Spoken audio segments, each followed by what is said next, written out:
Halo anak-anakku, apa kabar? Saya harap kalian semua sehat ya. Hari ini pembelajaran kita tentang Yesus taat pada Allah. Nah, hari ini kita akan mencoba untuk belajar dari godaan-godaan, dari cobaan yang menjauhkan kita dari Allah dan sesama. Kita juga nanti akan meneladani Yesus ya dalam bersikap tegas dan tidak mengenal kompromi terhadap godaan-godaan ya. Sebelum mulai pembelajaran kita, saya ingatkan kita semua untuk menjaga kesehatan kita, istirahat yang cukup, makan makanan yang sehat, jangan lupa berolahraga, dan kalau bepergian memakai masker, bawa juga hand sanitizer, jaga jarak, ya, jangan lupa cuci tangan, oke? Nah, yang belum subscribe, silakan tekan tombol subscribe dulu ya, supaya kita tidak tertinggal pelajaran-pelajaran kita berikutnya. Nah, anak-anakku, kita akan mengawali pembelajaran kita dengan doa. Kita siapkan hati, kita berdoa ya. Marilah kita berdoa. Dalam nama Bapa dan Putra dan Roh Kudus. Amin. Allah Bapa yang Maha Rahim, sekarang kami mau belajar dari pengalaman Yesus ketika digoda oleh setan. Berikanlah kami terang Roh Kudus-Mu, supaya kami mengerti dan meneladani Yesus dalam hidup kami, kini dan sepanjang masa. Amin. Dalam nama Bapa dan Putra dan Roh Kudus. Amin. Oke anak-anakku, kita sudah mengawali pembelajaran kita dengan doa. Kita berharap bahwa Tuhan selalu melindungi kita dalam proses pembelajaran kita hari ini. Nah anak-anakku, kalau kita bicara soal godaan ya, godaan itu pasti erat kaitannya dengan apa itu? Iya, dengan ketaatan, atau ketaatan itu erat kaitannya dengan godaan. Kenapa sih? Karena orang menjadi tidak taat itu karena jatuh ke dalam godaan tentunya. Nah, nanti kita akan belajar ya. Nah, niat atau rencana yang baik ya sering dibelokkan atau terbelokkan oleh hal-hal yang dianggap menyenangkan, yang mudah atau menguntungkan. Nah, ini kadang-kadang karena apa? Jatuh ke dalam godaan. Sekarang siapa sih yang menggoda kita? Ayo, siapa? Lihat gambar itu. Ya, ini ada dua tokoh yang berlawanan, satu malaikat atau Tuhan yang mewakili Tuhan, satu setan atau iblis. Siapa sih yang menggoda kita? Ya, tentunya setan atau roh jahat yang menggoda kita.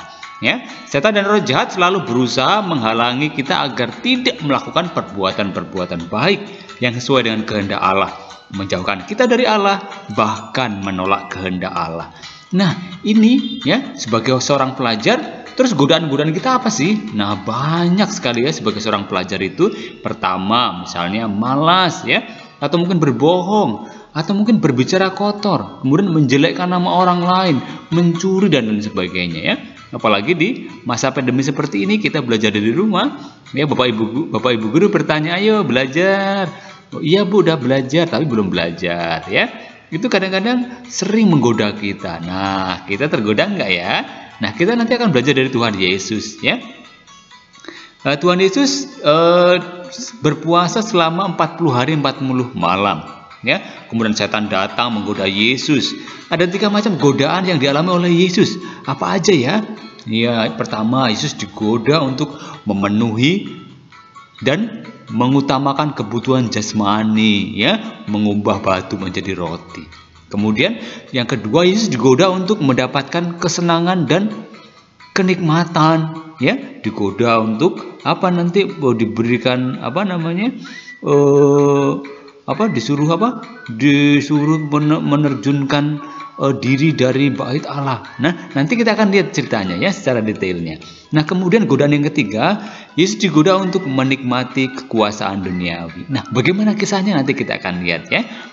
Dari ketiga godaan yang dihadapi oleh Yesus, yang dilancarkan oleh setan ya, dalam upaya untuk menggagalkan rencana Yesus dalam melaksanakan kehendak Allah.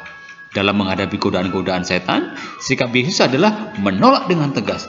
Ya, sikap tegas Yesus menunjukkan ketaatannya kepada kehendak Allah. Dan anak-anakku, jadi ketaatan Yesus menunjukkan bahwa Ia mengasihi Allah dan manusia. Hal itu dibuktikan sampai mati di salib. Namun, ya, berkat ketaatan serta kesetiaannya, Yesus menyelamatkan umat manusia. Nah, anak-anakku, hari ini kita akan membaca kisah tentang apa? Ya, tentang Yesus yang jatuh atau Yesus yang dicobai. Nah, gambar ini menunjukkan godaan-godaan yang dialami oleh Tuhan Yesus ya. Nah, saya bacakan ceritanya. Pada usia 30 tahun, Yesus mulai menampakkan diri di depan umum. Selama itu, Yesus tinggal di Nazaret bersama ibu dan ayahnya, Maria dan Yosef. Setiap hari Yesus bekerja bersama Yosef sebagai tukang kayu. Pada suatu hari, Yesus pergi ke Sungai Yordan. Ia minta supaya dibaptis oleh Yohanes Pembaptis, walaupun ia tidak berdosa. Sesudah ia dibaptis, Roh Kudus mendorong dia pergi ke padang gurun untuk berpuasa selama 40 hari 40 malam. Ia tidak makan dan tidak minum selama berpuasa. Suasana padang gurun yang tandus dan panas matahari yang menyengat pada siang hari membuat Yesus sangat letih. Sesudah hari yang ke-40, Yesus merasa sangat lapar, haus, dan letih. Maka muncullah setan untuk menggodanya. Setan menghadap Yesus dan berkata, "Jika engkau anak Allah, perintahkanlah batu-batu itu menjadi roti." Tetapi Yesus menjawab, "Ada tertulis, manusia hidup bukan dari roti saja, melainkan dari setiap firman yang keluar dari mulut Allah." Kemudian setan itu membawa Yesus ke kota suci dan menempatkan dia di bangunan bait Allah, lalu berkata, "Jika engkau anak Allah, jatuhkanlah dirimu ke bawah, sebab ada tertulis mengenai engkau, ia akan memerintahkan malaikat-malaikatnya dan mereka akan menatang engkau di atas tangannya, supaya kakimu jangan terantuk batu." Yesus berkata kepadanya, "Ada tertulis, janganlah engkau mencobai Tuhan Allahmu." Selanjutnya setan membawa Yesus ke atas gunung yang sangat tinggi dan menempatkan kepadanya semua kerajaan dunia yang kemegahannya dan berkata, "Semua ini akan kuberikan kepadamu jika engkau sujud menyembah aku." Maka berkatalah Yesus kepadanya, "Enyalah kau setan, sebab ada tertulis, engkau harus menyembah Tuhan Allahmu dan hanya kepada Dia sajalah engkau berbakti."